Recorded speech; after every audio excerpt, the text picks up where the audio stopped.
Thank you very much. Tunaweza keti tafadhali.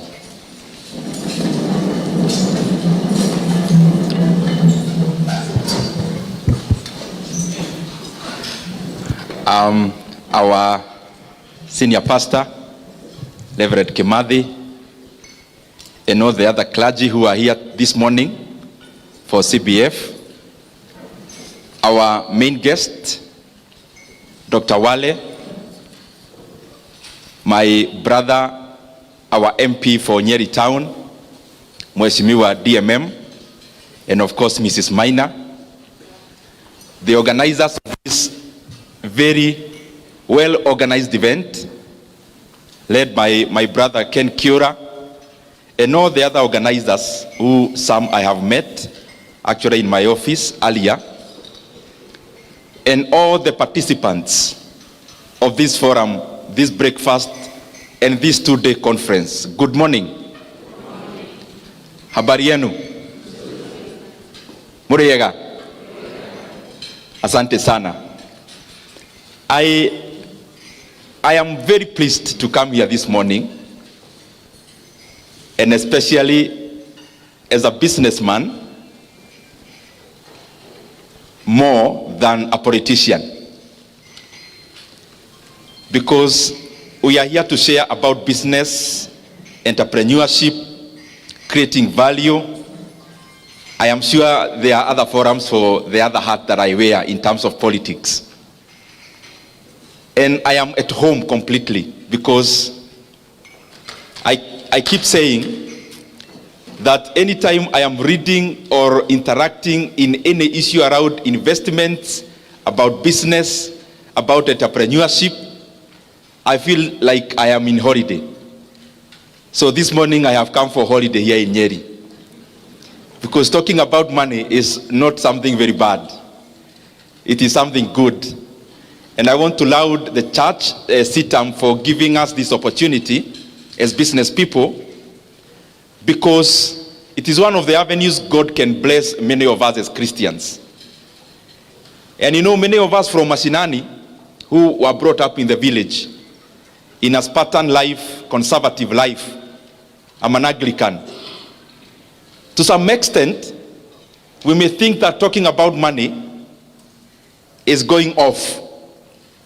But I'm glad that every now and then we keep being reminded that even when you read about the Old Testament, God could bless his people even with great wealth, and it is recorded. And therefore, business is one of the ways that God can choose to bless us, and that is our domain this morning. But you allow me, because I am also a representative of the people of Kiharu and Kenya in terms of Parliament, National Assembly. I can hear there are some people from Kiharu here. Asante sana. It is important, I mentioned just in 2 minutes because it is important. In Kiharu, I am glad to be an MP there, and I'm sure, and I am glad even Honorable DMM has been there. Kiora has been there. And I talk about this because when any part of Kenya develops, then Kenya is developing. When any part of Kenya decelerates, then also Kenya is going backwards. So in Kiharu, through NGCDF of Kiharu, it's a very large constituency. Actually, in terms of landmass, it could be only second from Kieni. We have around 112 public primary schools. 112 public primary schools. And I want to assure you, some of you who follow us on social media, the way they are, all our public primary schools, they are well done, well built, where we needed to build new structures. Where there are old structures, all our classrooms are tiled as a representation of all the other work done. When I say tiling, it's representing all the other overhaul of the work. Also, we have started like 7 new day schools from scratch. But lastly, the program that I'm very proud about is a program we run touching learners in day secondary schools, which we have around 65 including the ones we've started. And we have around 12,500 learners in those day schools in Kiharu. In Kiharu, what we've done is to do what is called backward aggregation. So we have consolidated the amount of budgets our day schools run, and then we try to work out a modality of lessening the burden for learners. So this is the outcome. The outcome is that of all the learners in our day secondary schools in Kiharu, we subsidize the education through CDF and other mechanisms, and learners in Kiharu only pay 1,000 shillings per term in any day secondary school.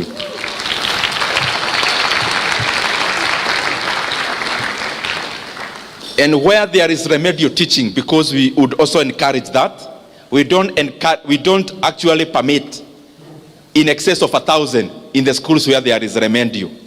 And in that 1,000, learners eat in school from Monday up to Saturday. And they don't eat githeri every day. We alternate some rice, some this, some that, some that. And in the last Friday of the month in Kiharu, all day schools, the last Friday of the month, they actually eat chapati for lunch.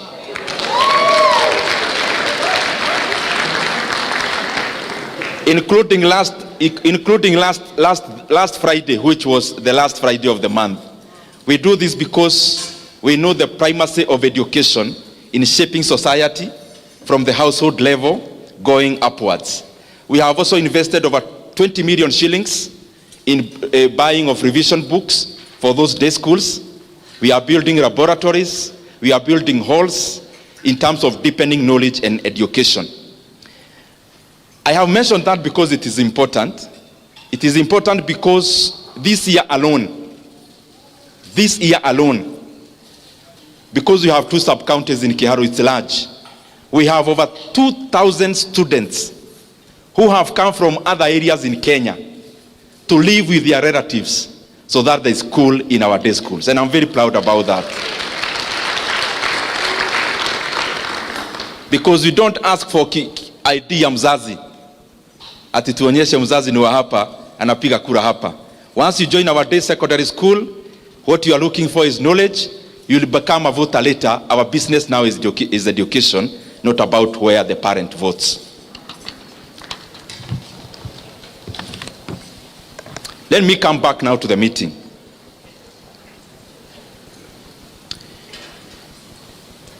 I'll try to compress so that I actually take less time than I was allocated, so that we can have a time where we can interact with all, even the chief guest.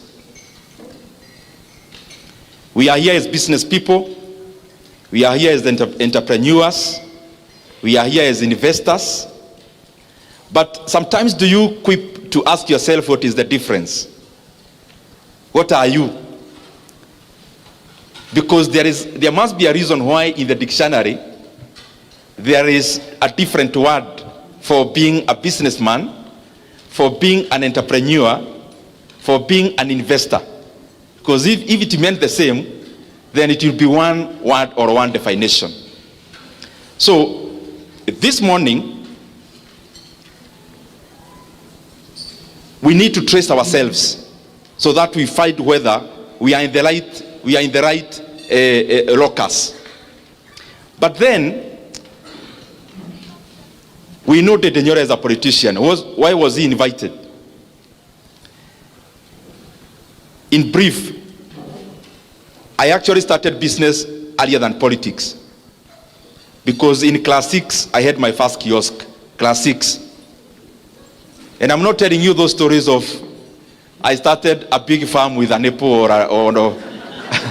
That's not what I'm doing.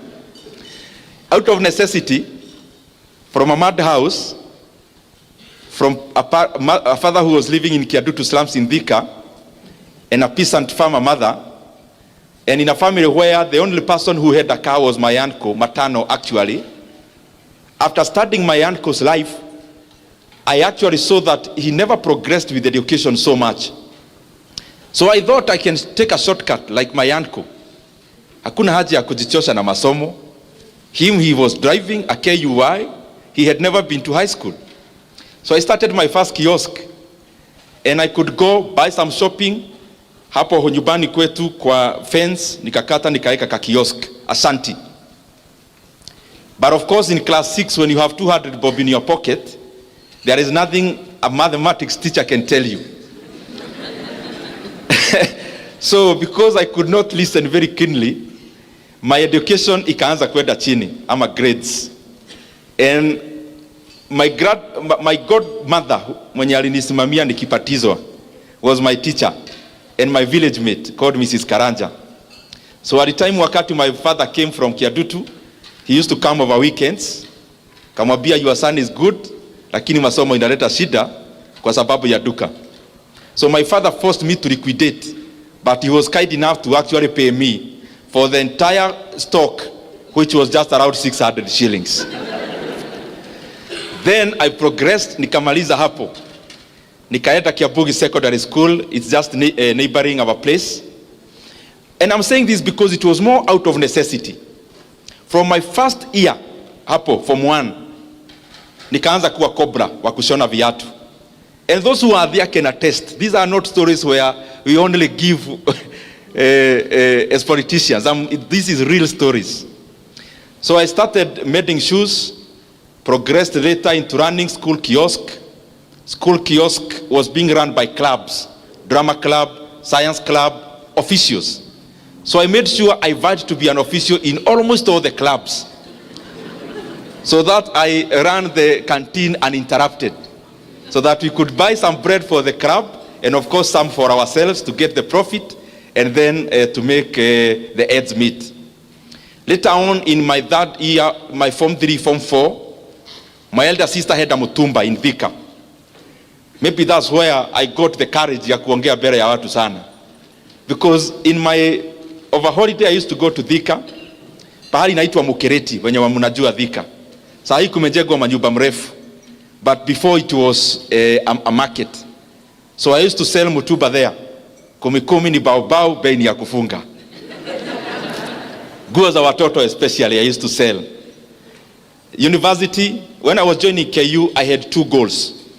One was to deepen my leadership, but number 2 is to expand in terms of business.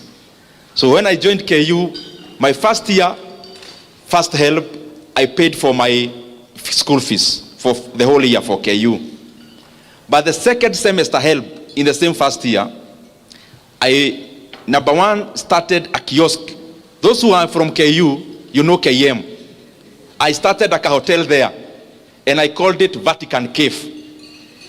But, and I remember one time, it was Valentine's Day, we had gone to buy sufurias with the person I had borrowed some money ya kuanza hiyo kahoteli.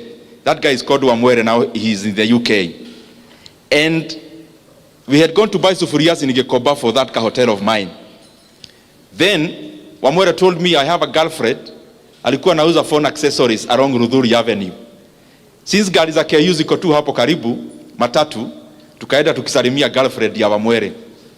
When we reached there carrying sufurias, the lady was looking at us like she does not even know us. Later on, Wamwere was dumped.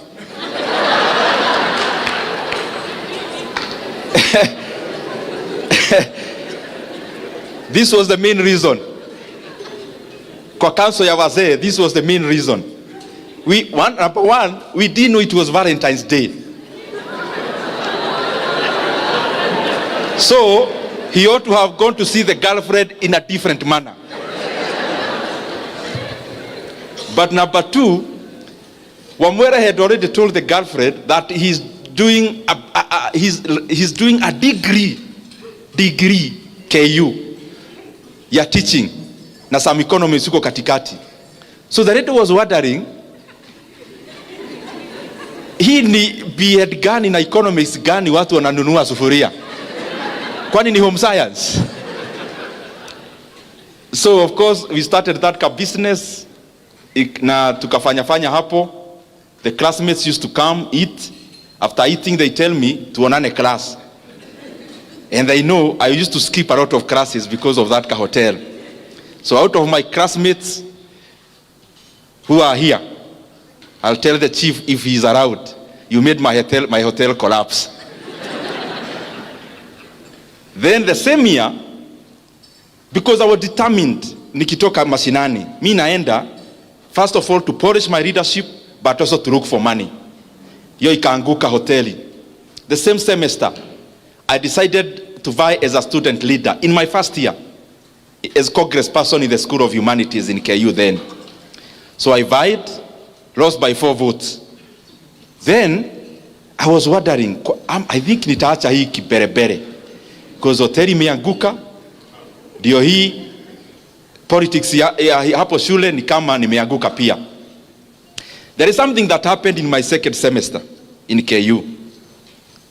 My sister, anaitwa Esther, came to visit. I think she was the first person relative to visit me in campus. You know, sisi watu wa hiyo age, kitoka mashinani now you become a breadwinner.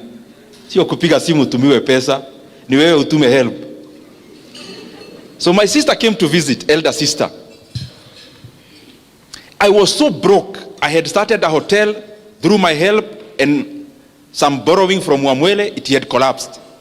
I had vowed to be a student leader, I hadn't made it. We were so broke, tukienda kumaliza semester, we could barely afford a meal. So with my friend Jemo, who was either my roommate or next, hapo tu karibu, he was one of my best friends. So my sister came to visit, brought us meat, nyama, and we were so broke. Then we decided with Jemo, tukifanya hesabu ya kwenye semester imebakia, kula nyama inatuumiza. So we decided to sell the meat. so that we can push some days kukula ugali na matoto. So that first semester, long vacation. Hapa unamaliza mwaka uende second year. Of course me I had decided sirudi mashinani. So my uncle akanipea kanyumba hapo Lang'ata. I used to go mguu mpaka town. Nikapata some internship in the Ministry of Trade. But then when I was loitering around, I decided my former MP called Genye Kariuki, niende nikamtoanisha kitu. So I was, you know, wakati hiyo comrade, saa hiyo nimematch kiatu ya black, of course iko na vubi, na trouser ya black, na shati ya black. Sasa unajiona umematch ile mbaya. Na nimebeba bahasha, as usual, sijui kwa nini, when you are a student in campus or after you finish, you always carry a CV as a default setting. So I was carrying a brown envelope, was going to my former MP's office, but I was going there kumuonyesha he can rely on me in terms of kura za my youths, so that anipatie kitu, inipatie fare ya kukaa Nairobi. So nikapata a meeting, I was told you can leave your CV, but I was not going there to look for a job. I was going there to look for money, cheap money. Then later on, he called me within that week, and I went to his office. And akaniuliza, kijana ulikuwa unatafuta kazi? Kamwambia, yes sir. When do you want to start? Today sir. Nikaanza kazi hapo ya stock broking. The reason I've given all that background is because I do stock broking up to today. And that is the basis where I learned investments. Raw investments, especially in the Nairobi Securities Exchange. So whatever you read about Kenya Power, that is the genesis of me buying shares. I'm sure some of you have read something about it. In terms of investing in Kenya Power, investing in the Nairobi Securities Exchange, that is my genesis. Later on, of course, started an IT company. We now, as politicians, we may not go into details. But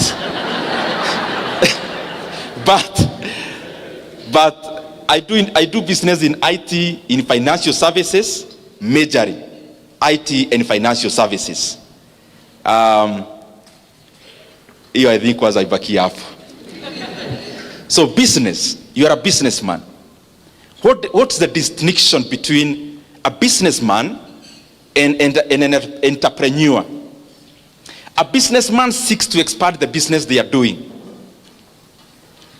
My brother here is in oil industry. As a businessman, you are looking at how many gas stations or fuel stations we will have.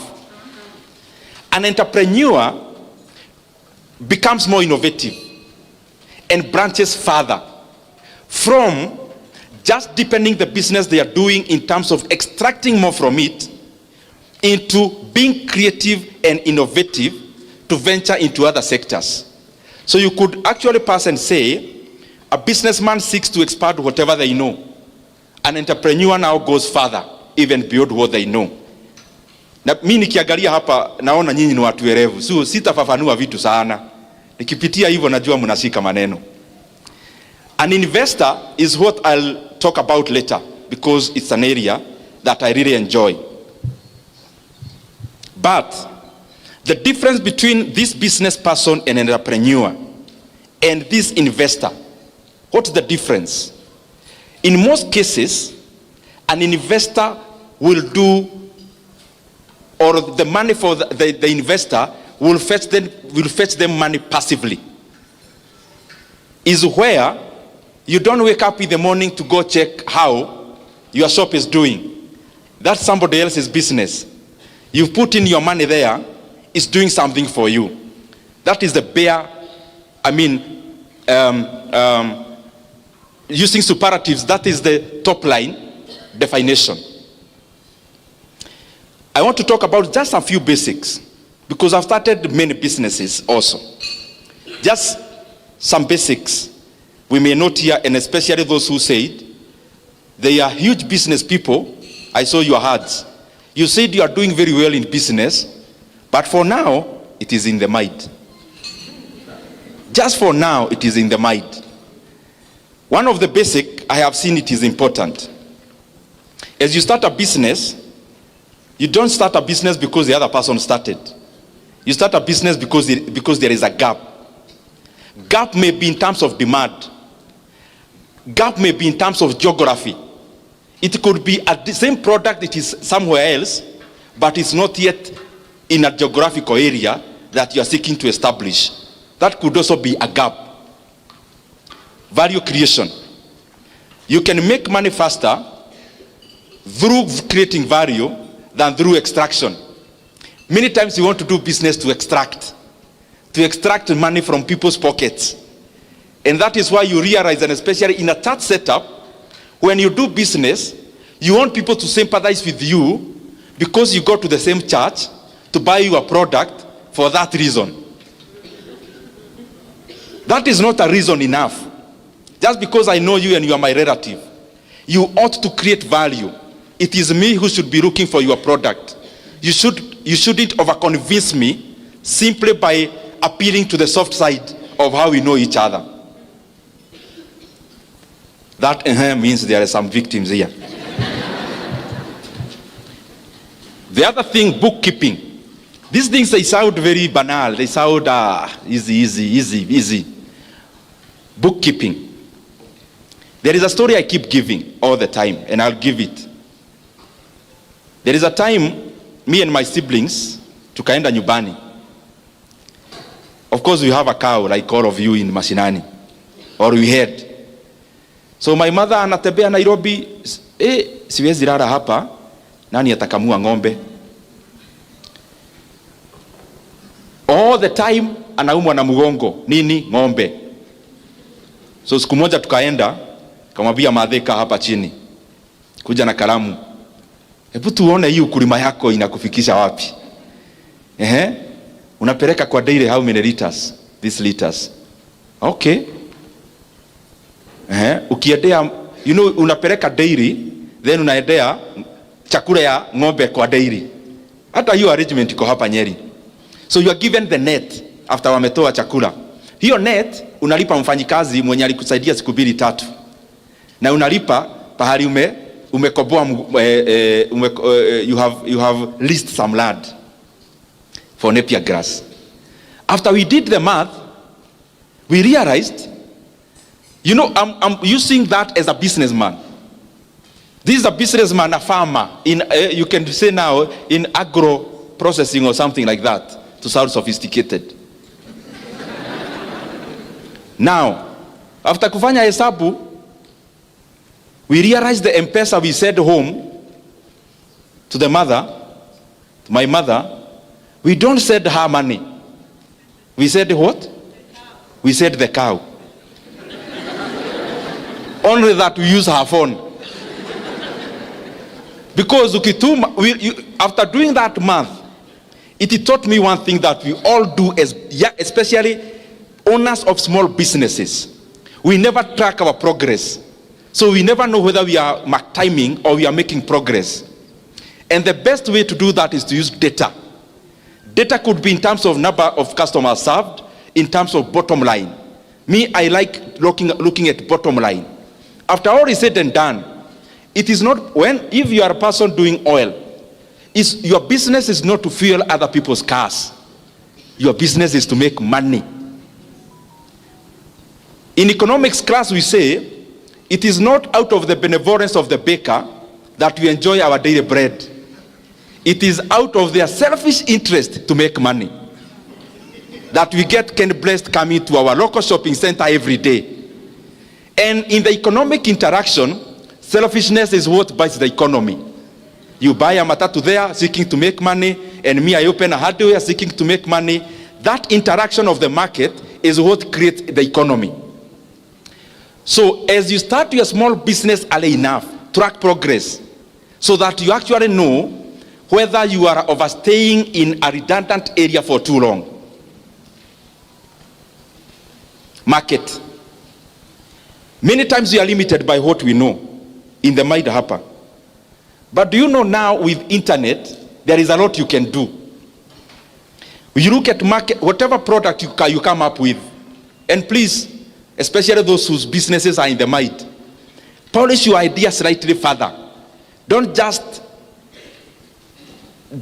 do a business. You know, kuna business tu yani unafanya unaona. You need to think deeper.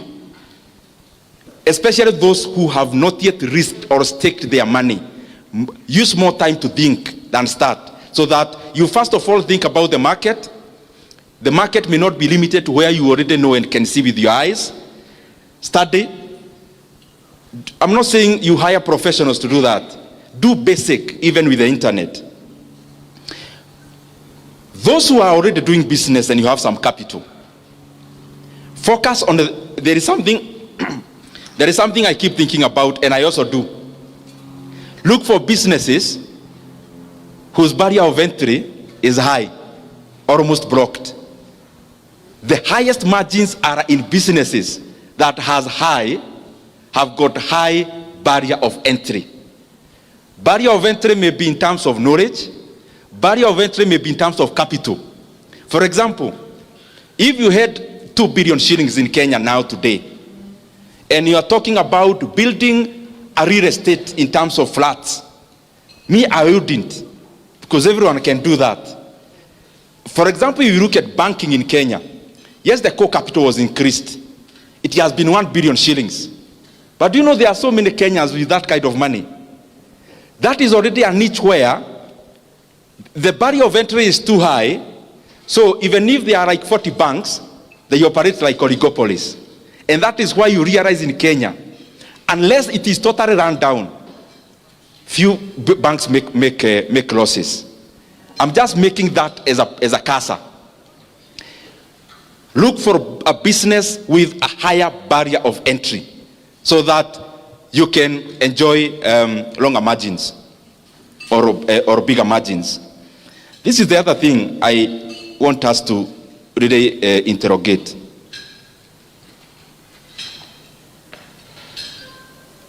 In my village, just like yours, my former teacher retires. The first thing they do is to buy a matatu. Or, hapo kwa shopping center yetu, anajenga hapo. Pesa ya retire. Karibu wote. What am I trying to say? Those businesses are good. They are good because they facilitate movement and they facilitate trading. But probably even my brother and sister in the same industry, there is much more they can do. around there. What am I trying to say? Kenya is also a plot country. Yani kama huna we measure your success by how many plots you have. Maybe we'll talk about that later. Nikienda kumaliza. By the way, I'm almost finishing. Now, allow me now these minutes, because I can see here, next time, this one here, this is the lead sponsor.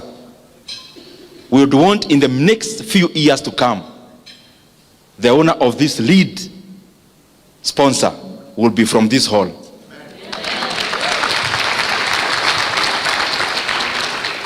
And therefore allow me the remaining minutes, even if you do not understand what I'm saying, and I only talk to 2 people who will do that, I'll be satisfied.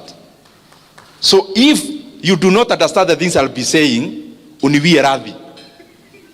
Because I would rather talk to 1 table who may actualize, become this, than talk to all of you and start small dots of businesses. And because we have brain and capacity to all be here, let in the next few years, there'll actually be an auction in this hall, all of us bidding to be this.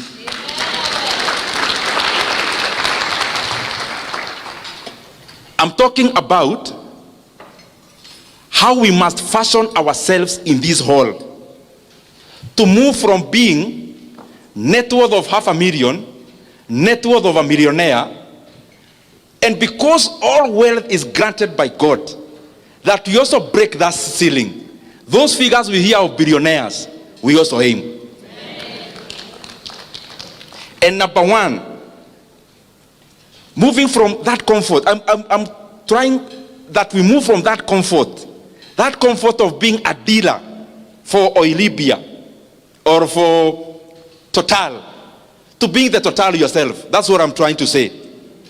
From being a dealer of Safaricom to being a competitor. That's the kind of thing I'm trying to talk about. Mumeanza kuenda chini mnauliza sasa huyu mtu ni vitu gani hizo? When you want to move to that level, you do not own 100% of your business. There is no billionaire in the entire world who owns 100% of the business they are associated with. None. Mark Zuckerberg, in terms of Facebook, in fact, let me just to be precise, Jeff Bezos owns 12.7% of Amazon. Elon Musk owns 13% of Tesla. Bernard Arnault, the one for Louis Vuitton Moet Hennessy, is the richest man in France actually. He owns 46% of LVMH. Warren Buffett, the renowned investor of Berkshire Hathaway, owns only 16% of Berkshire Hathaway. Larry Ellison, the one for Oracle, owns 35% of Oracle. Bill Gates, I talk to you now, all of you know Microsoft is owned by Bill Gates. He owns less than 1% of Microsoft. Coming to Kenya, when you ask somebody who owns Cooperative Bank, they tell you Muriuki, the CEO. He is actually from here, Nyeri. He owns less than 5% of Cooperative Bank. But what is 5% of Cooperative Bank? A bank with a market cap of around 20 billion Kenya shillings. 5% means he is going to over 6 billion Kenya shillings. 5%. Now you with your 100% of your business, how much is it worth?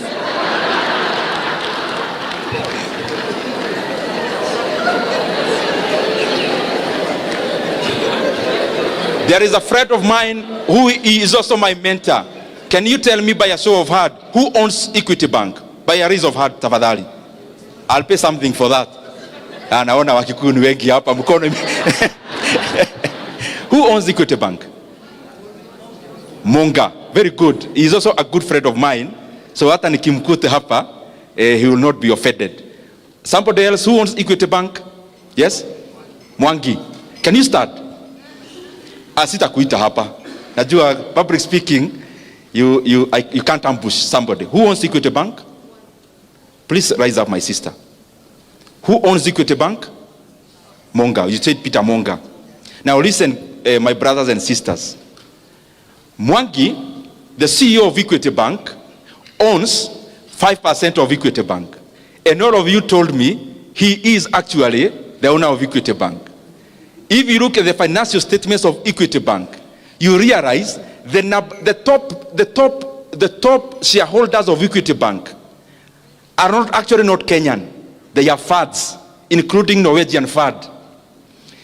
Do you know Peter Monga now owns less than 1% of Equity Bank? Now keep your 100% of your business. In business, and niliacha kuongea sasa mtu wa kuanza kiosk. Tumesema Mungu anatubariki to start chains. Is that so? Don't seek to own a fish pond. Seek to own just a slice of the ocean resources. Because the fish pond utaweka net, utasweep all your resources in there, and you have to give it months. Dive into the ocean. You have just given a slice, but that slice is worth much more than having many fish pods. And how do you do that? You have a business here. Mambo yote hata nimesema ya bookkeeping is combined. You have a business. You've started, let's say, of making yogurt, making organic soap, of making whatever you may think about. Now you are already progressing. There is so much market, but you can't satisfy. Now out of your bookkeeping, you realize your business is now worth 10 million shillings. But do you know what? You are already feeling very wealthy. And you cannot release. Hii kitu nimeanza na jasho sana. Mimi siwezi leta mtu wa kunisubua. A different person, what do they do? You look for an investor and bring you 5 million shillings into that business. It's not going to your pocket. But you give them 10% of that business. Now, if you receive 5 million shillings for 10% of that business, the valuation of that business becomes instantly 50 million shillings. You use this money to expand other markets, to expand your operations, to buy more machinery. Later on, you get another investor. Now you've already grown, even people are noticing your brand. They come in, they give you 20 million shillings, and you give them a 20% of your business. If a 20% of your business is valued at 20 million, instantly your business becomes 100 million. So even if the percentage continues to diminish, the aggregate continues to expand.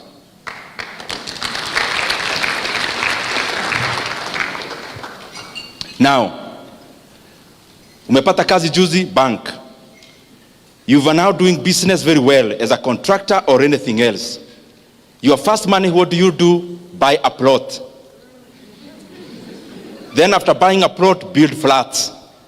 Guys, my brothers and sisters,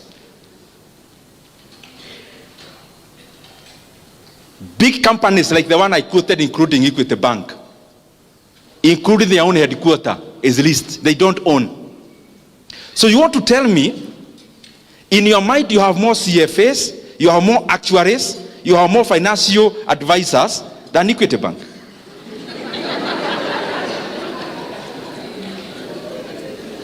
Old Mutual that bought even UAP here in Kenya. Old Mutual, you know it, is bigger in South Africa.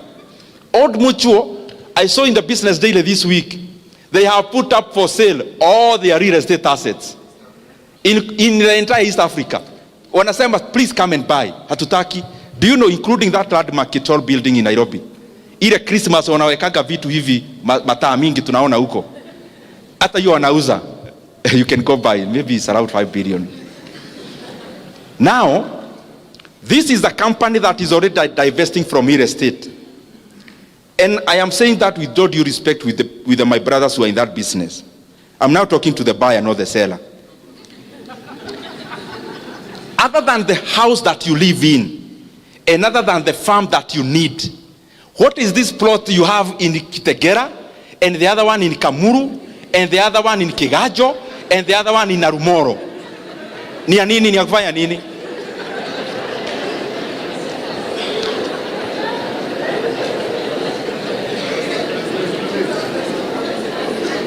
I am not saying that I am an oracle, but I just want to tell you, mimi sina pahali nachukuaga rent. Because you realize this business of building things, building, you are actually doing it for the satisfaction of the people who live in, not for you to make money. Because the return on investment on a flat, the return on investment is less than 8%. People will keep saying, oh, 12 or 15%, toa yote, and you give it time. It will oscillate and still settle down below 8%. That is the math even Equity Bank does. Badala ya kuown building, ati tunasema Equity HQ at all building or the 5 billion, mwaki ana order, 5 billion ata nikired micro loans, they'll give me an ROE of double digit, maybe 15%. Why can't I lend you the 5 billion mukiwa wegi? By end of the year, munilipe interest, let's say 18% of 5 billion is how much? 900 million.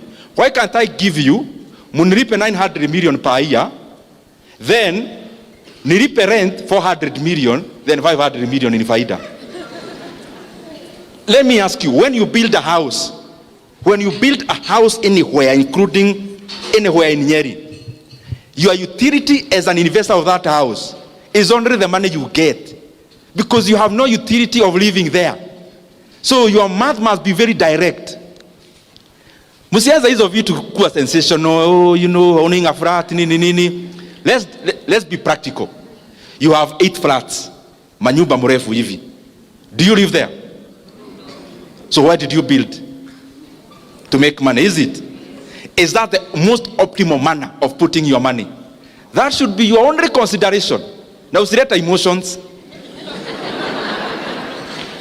Because if you live there, you can justify and say a utility of a house where you live cannot be justified by how much you are getting. You don't live there. You've not been there for 6 months. Your caretaker lives there more times than you. Then, watu hawapumui, kuna furaha tunacheka igine, and munaonaga all my friends who build, they are always on phone. We mwaga mchanga, we kakoto lile, there is always a story hapo. Mahiga masione mwai yake, dimaithi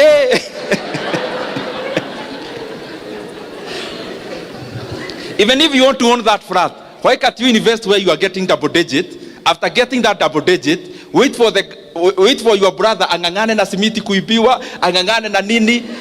Wewe ukipata ROE yako ya 18%, after 5 years, through the faida peke yake, uende ununue akuwe amechoka on your behalf. Fanya hesabu, my friend. The other thing is that you do not need to use your money all the time. I do a lot of mentorship for university students in my office. And when they come, everyone, when they want to start a business, it is ni kama kamanyu kanapeanwa pahali. Sasa nikimaliza kuongeleza hivi na venye nimejikakamua leo, hata siongei siasa ati ni juu ya biashara. Then nikitoka hapo, unajua utaniuliza aje, okay, umeongea vizuri, where do you get capital? That is the question that is almost resonates every time. Nitatoa wapi capital? Na mimi wacha nikuulize, capital ya kufanya nini? Because that is the what you need to answer. All that, when you get somebody asking you, nitatoa wapi capital, hana idea. Because if you have a very well polished idea of a business, believe you me, you will attract money. And money is not just borrowing. There are many models of financing a business, and they are in Kenya also, not just in the US. Facebook never became Facebook because it was Facebook. Facebook became Facebook because people like Peter Thiel is a venture capital, invested money in Facebook back then. By the way, mathematics. Peter Thiel invested in Facebook $500,000 and got 2%. Wacha niende pole pole ndio mupate what I'm trying to say. And the other point, I talked about 100% of the business. Peter Thiel, there's something called venture capital. And there is something called private equity. There is something called angel investors.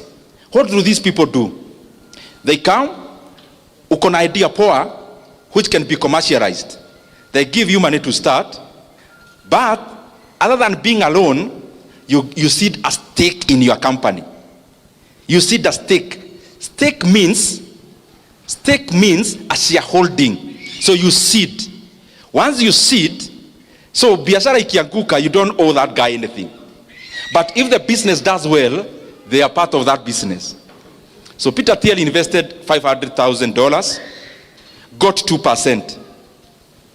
Just a few years later, Facebook got listed. After listing of Facebook, he sold 2/3 of the 2%. Wacha niongee pole pole hapo. This is a point I want you to understand. He had 2%. He had bought all of it, like tuhudhire pesa cia Kenya, 500,000. Hata tuseme ni ya Kenya. 500,000. A few years later, Facebook got listed. He sold 2/3 of the 2%. At how much? $625 million. Now, what am I trying to say? If the Facebook founders never needed the money for Peter Thiel, Facebook would still be your 100% owned company now. It will not be the global company we know. The intersection of the idea and money is what creates a business. An idea with no money to start it is still a dream. The intersection must appear of this idea and money. And you haven't even tried. You are just saying, wanatuongeleshaga maneno ya biashara, tutoe capital wapi? You have not even asked anyone to give you capital. How do you know people are not willing to give you money and you have not asked anyone? And then mtu anauliza hapa, who are those venture capital? And who are those PE? This is my answer. That is precisely also an opportunity for you. The fact that you don't know any venture capital or private equity in Nairobi or Nyeri is already an opportunity for you to be one. Why? Because here there are people, by look of the introductions that we got here, there are people who have 10 million lying in the bank. There is already a person here with 10 plots. That plot, what is it for? That money can work for you faster elsewhere. Start a venture capital. If you don't know one, you don't ask me. Nitawatoa wapi? Is that already an opportunity for you? But they are there. I mean, you can use internet. Now, this is something else I know about money and investments. And I think I had made some notes, sana spedi kurifa, but I didn't want to, I wanted to mention a few things precisely. In everything, let me paraphrase. Everything is buy low, sell high. Everything. Buy low, sell high. When you're talking about commodities, even manufacturing, there is one sentence I'm looking for. Now, you make profit. Just listen to this. You make profit at the point of purchase, not the point of sale. You do not make profit at the point of sale. Profit is made from the point of purchase. That sounds like investments, but it's also business. When you are a media house, what do you sell to us, especially at TV? You are selling something called eyeballs. People watching you. That is your product. So how can you buy cheap eyeballs and then you sell expensively in terms of your adverts, pricing? In business also, business that has inputs and outputs, you do not make money when you are selling the product. You make money when you are buying the inputs. When you squeeze to the lowest point possible, the buys, at that point you've already made your profit. But then all of us here focus, pesa unatengeneza ukimaliza kujenga hiyo kitu unajenga. No, money is made at the point of purchase, not at the point of sale. For you as a businessman, I mean.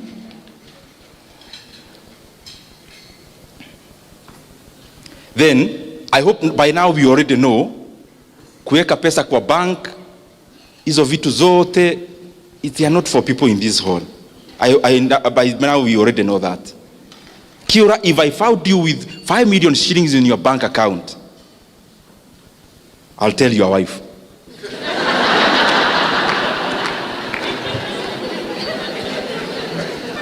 For them to realize you are not as they think. I think by now you already know. When you have money, you just want to see, many times even me, when you make your first, let me not mention things, money a lot, but when you make your first that one,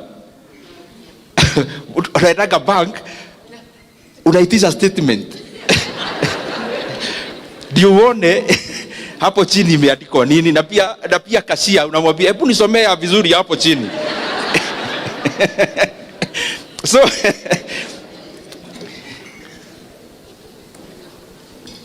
I said narukaruka tu, nyinyi ni watu werevu mnashika maneno. All the people I know, by the way including myself somehow, a lot of money is made during crisis. Warren Buffett, the one for Berkshire Hathaway, ni mzee, me I'm thinking as a businessman you already know Warren Buffett. If you don't, itagogo baadaye. Warren Buffett saa zingine anakaanga na cash money, not for the reason that I gave for Kiora, but for this other point. Just waiting for the right time. Just waiting for the right time. So anakaanga na pesa. Like now if you Google Berkshire Hathaway holdings in cash, crazy amounts of money. Crazy. In hundreds of billions of dollars. What does he do? He has studied the markets. He has studied the economies very well.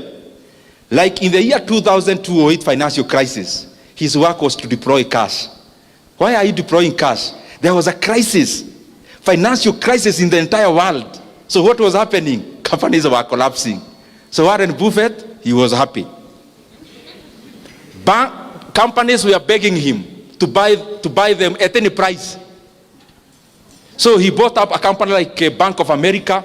They merged with another one which was called Merrill Lynch, became BOA Merrill Lynch, bought them for nothing. Another one. So, and he keeps saying, and this is a point you need also when you are investing, when everyone is very greedy, be fearful. And when everyone is very fearful, be greedy. Because we operate in herd mentality as human beings. For example, now, I'll mention something about the NSC, Nairobi Securities Exchange. There was a time I was buying some shares there. Guys were ordering, even my friends, I could tell them, buy, nunua hii share. Wanashindwa hii mtu. By then, stock market was dampened, not just in Kenya, globally. By that time, even last year, the entire globe was a rate market. People were chasing after the highest rates, fixed income. So, very few people were paying attention to equities. Equities are shares. I'm just trying to say, when others are fearful, be greedy. When you see everyone is buying a treasury board, fixed income assets, because they are giving very high rates, economies are cyclical all the time. You wait where you need to wait. Wait by buying what they are not buying. And then when the reverse also happens. What am I also trying to say there? You think honestly, because you are saying we are moving from M to B. M meaning? And B? Yeah. The vile sitaki kuongea such things. They may appear differently as a politician talking about that. Now, you want to tell me you want to move from M to B and you can't do basic analysis about your own money. Study markets, study economies. Do you know the time you invest in your day-to-day business? Running a business is very tedious. You think about, I'm referring to my brother a lot because I was told what he does. Mafuta, ukienda short ya 3 bob ni hasara because that's all your profit. Every time you are laboring your mind to the extreme. You also need to invest some time learning, studying threads about the economies. How do economies operate for the last 20 years? So that you have a view of how is it likely to operate for the next few years. And you can do that. You don't need professionals to do all those things. You study Kenyan market, you study South African market, you study American market. You can always predict the next time you're having a financial crisis. Even if you are not very precise, you'll not be very far away. And those are opportunities to make money. That's what I'm trying to say. It's not for exam, it's for making money. When you have, now I'm talking about business people and entrepreneurs. As you continue growing, of course you must learn to use professionals. Umeanza biashara, uwezi ajiri hata accountant. HR kuajiri, HR is your wife and you are the CEO. There is always a premium they bring, and especially structuring your business to be a corporate. Stop running a business. Start running a corporation. A corporation where, even if I needed to invest in your business, there is something I can fall back to as data. But you also need to be very obsessed with success. If those of you who like reading, I would challenge you, look for the autobiography of Elon Musk. The one written by Isaacson. I think he's called Isaacson. Those who can read. And you realize, my friends, those people, like now he's worth for over 400 billion US dollars. 400 billion US dollars. US dollars. US dollars, 400 over. US? When you read that book, then you start realizing, hakuna vitu ati utaokota tu kwa jia. You have to have an obsession to succeed. Not just at the feeling, some obsession so that unashikilia, and especially when you had already done your basic analysis and you know what you are doing is right, you have to have some obsession. And I've seen it across people. You read about the founders of Apple, Elon Musk, all those guys I'm mentioning, you realize you need to be obsessed to succeed. Decision making. There is something I want you to always have in mind. And especially I have seen it rife in investments. I've been in stockbroking since, for example, my first year in KU. So I've seen cycles of downs and ups. And I have seen in life, just as in business, just as in entrepreneurship, here you are all employers. Me, I'm not talking to you as employees anymore. Because you already decided, those who are in jobs, you are resigning soon. I think you agreed that a long time ago. Otherwise, you're in the wrong forum.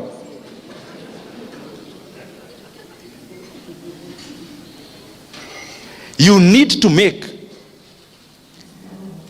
maybe a decade is 10 years. You need to make like only 4 strategic decisions in those 10 years, instead of tiring yourself on a day-to-day decision making. When you are making a strategic decision, never afford to make a stupid decision. Use a lot of data. Use a lot of analysis. You don't need to do that every day. For example, in 10 years, you make 4 strategic decisions, you are good to go. But we tie ourselves and our mind making micro decisions that we have no time to think about making strategic big decisions. And those big decisions are what matters. Investors like the ones I mentioned, including Kenya, the decision, for example, Equity did in 2007. A company called the Heriois Capital came, a private equity fund. They got 24.5% of Equity Bank. That strategic decision they made was more important than how the branch operates every day. Strategic decisions. A strategic decision of KCB Bank to go to DRC and buy a bank there instead of starting one from scratch. That needed a lot of decision making that is weighty, deep. That strategic decision making is more important than every day-to-day running of KCB Bank. The strategic decision, let's say, of Brookside selling a stake to Danone, a French company, that decision making maybe is more important than the amount of milk they were processing every day, at that time. You need to make strategic decisions, but not in haste. Because once you make the right one correctly, then you can reap from it for a very long time. And of course, learn as much as possible. Very lastly, those who, I was at some place two days ago, and I made a confession which I want to make also now. Despite all the things I have said here, I have already told you, as a businessman, I mean, let's not cheat ourselves that we are here to do this, to create value. You are here to make money. So I'm talking in that length.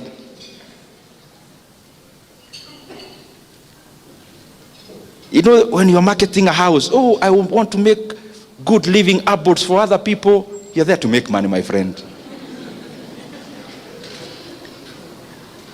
Out of that, me personally, I have made much more money passively than I have made money actively.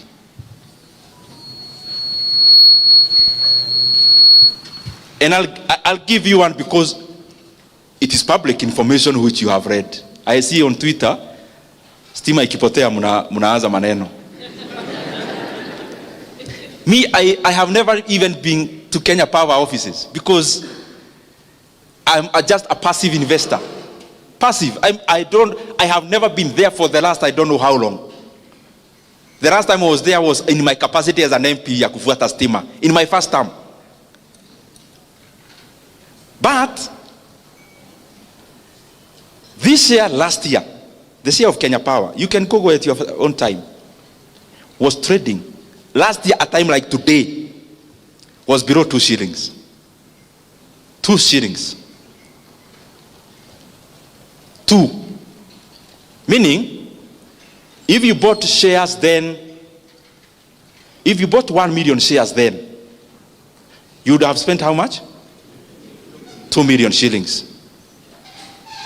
Yesterday, which was Friday, Kenya Power share, after dropping slightly, I know it still go somewhere up, was 13.5 shillings.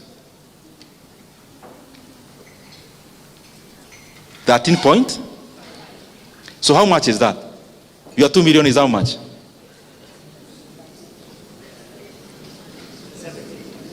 At the same, no, you are 2 million shares. We say, oh yes, you are right. Your 2 million is? No, it can't be 7. Fanya hesabu, 2 million shares would have bought you 1 million. 2 million shillings would have bought you 1 million shares. 13 and a half. You know najua nikisema hii, mnafikiria ni pahali it's real. Si vitu tunasomanga kama hizo nimewabia za Warren Buffett. This is real. Kenya Re shares 3 months ago. Let me even use December. Kenya Re shares in December was 1.06. Yesterday, let me say the high. Average for last week. Not too much. 3.5 shillings. I want you to do the percentage.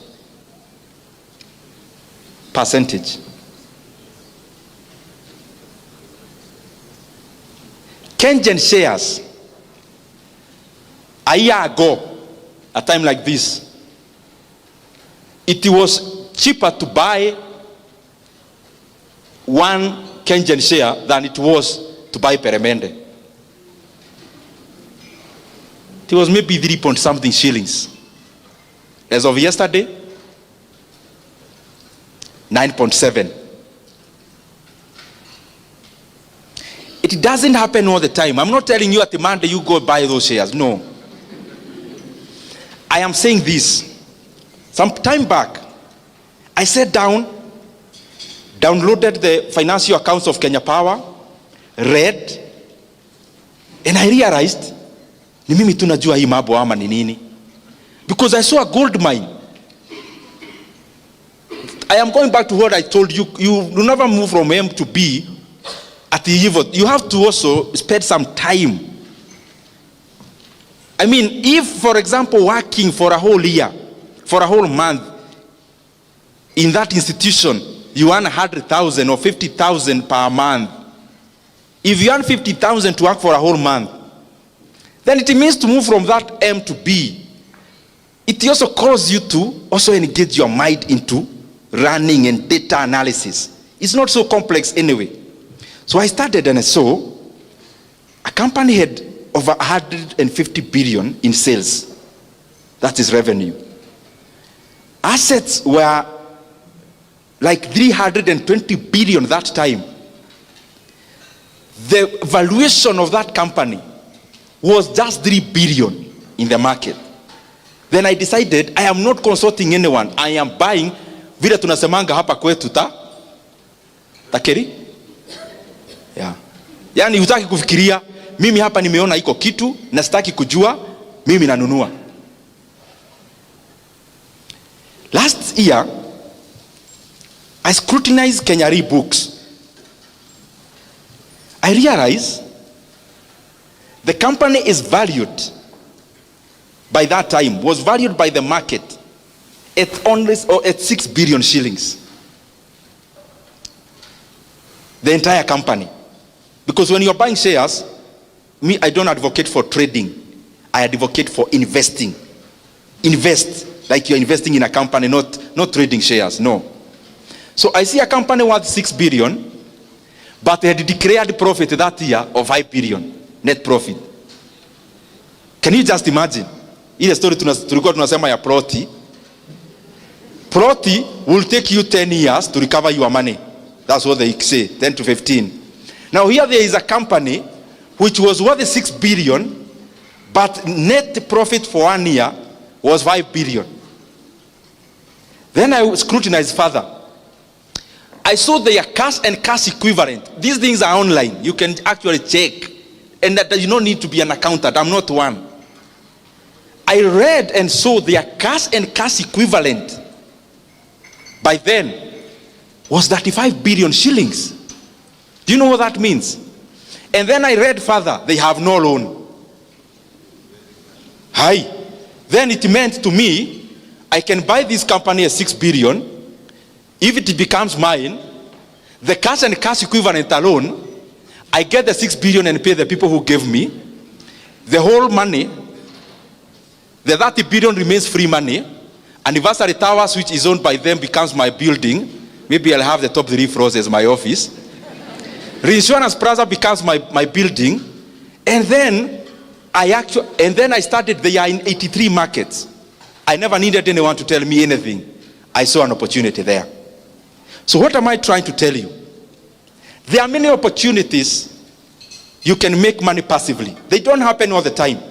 That's why I talked about study how the markets move, how the economies move, so that you know when to jump. For example, in Kenya, we have had a bullish market. Shares in Aeda Jew. But they don't go up like this.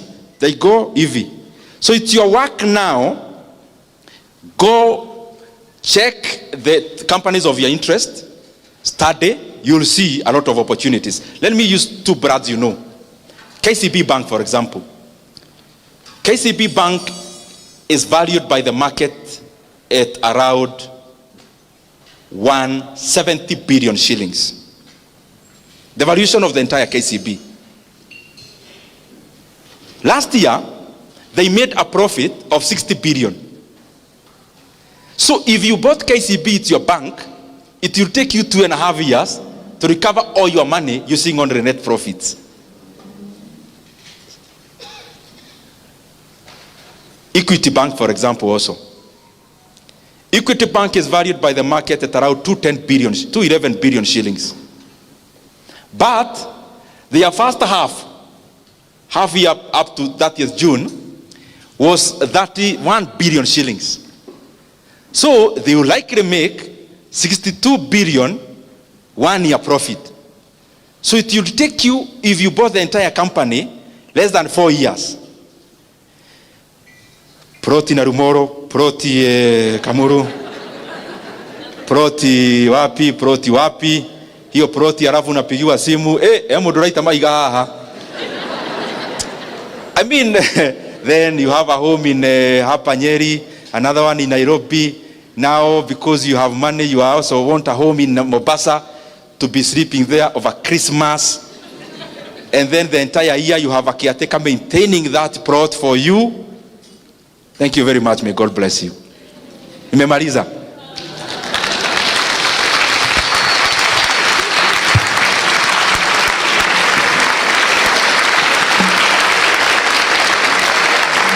Asante sana. You may sit. I know we are in a church forum, and therefore we can't talk politics. I just want to say one thing that is attached to the things I was saying, because I am an economist and I am grateful for that. There is one thing that is troubling my mind as a Kenyan on the economic front. And it's something, I am not saying it to accuse anyone. I'm saying it because it is important. If you read the central bank data, it shows that the Kenyan economy, we have now borrowed.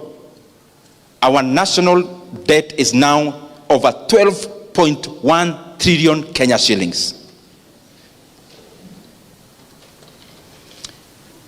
For the last 3 years, our country has borrowed in excess of 3.5 trillion Kenya shillings.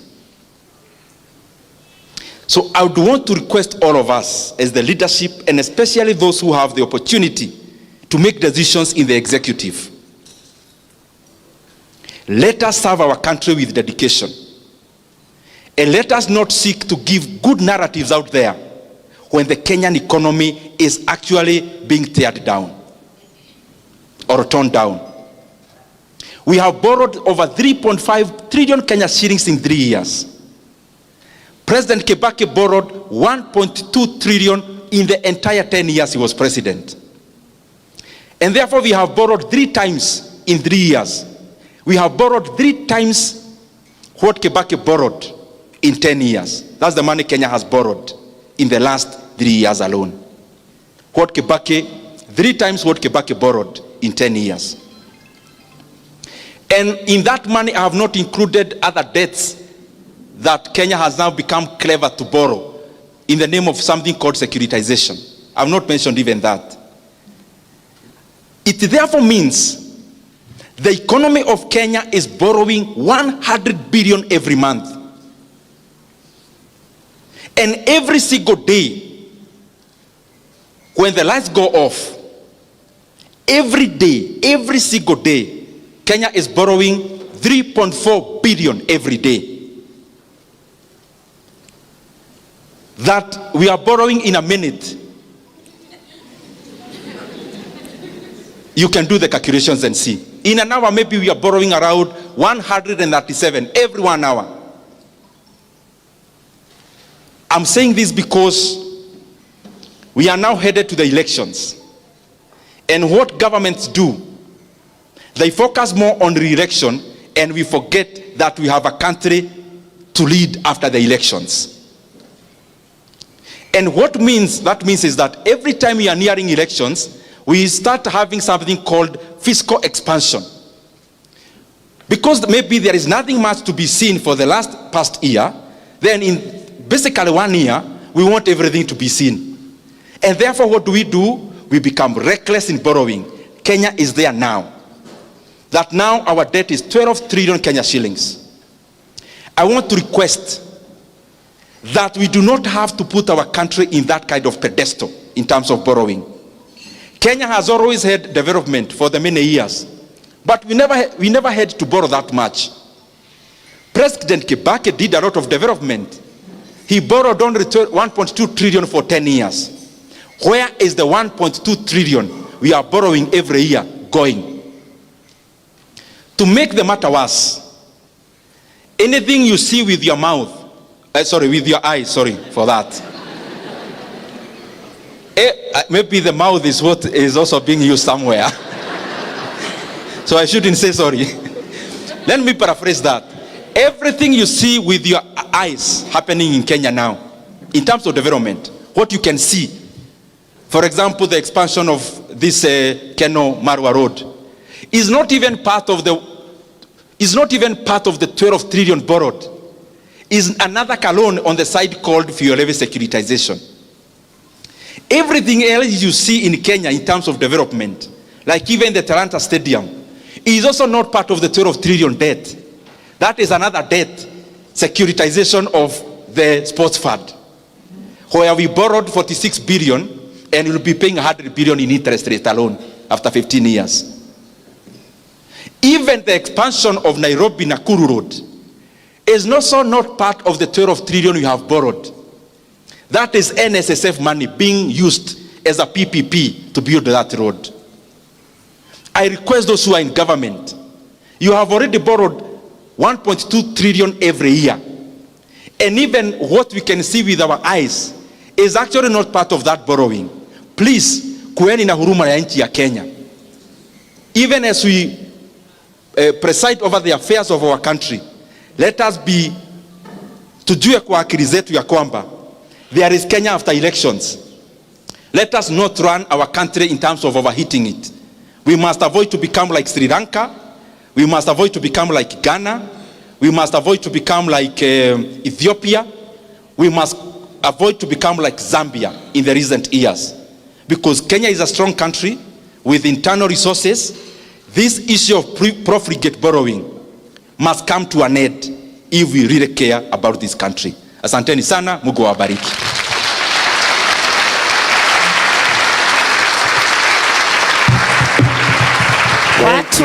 Thank you. Let's give another round of applause to our chief guests. Asante sana.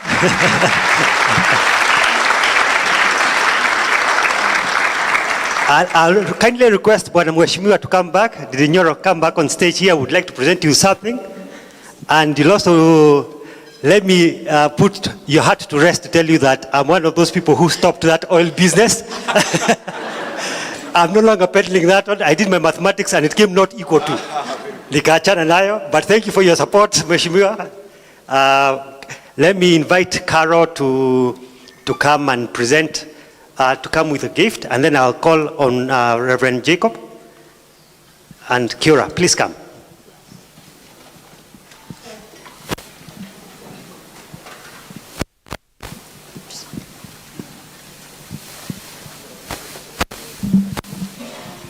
Thank you, Mheshimiwa, even for staying completely away from politics. Now, that was... in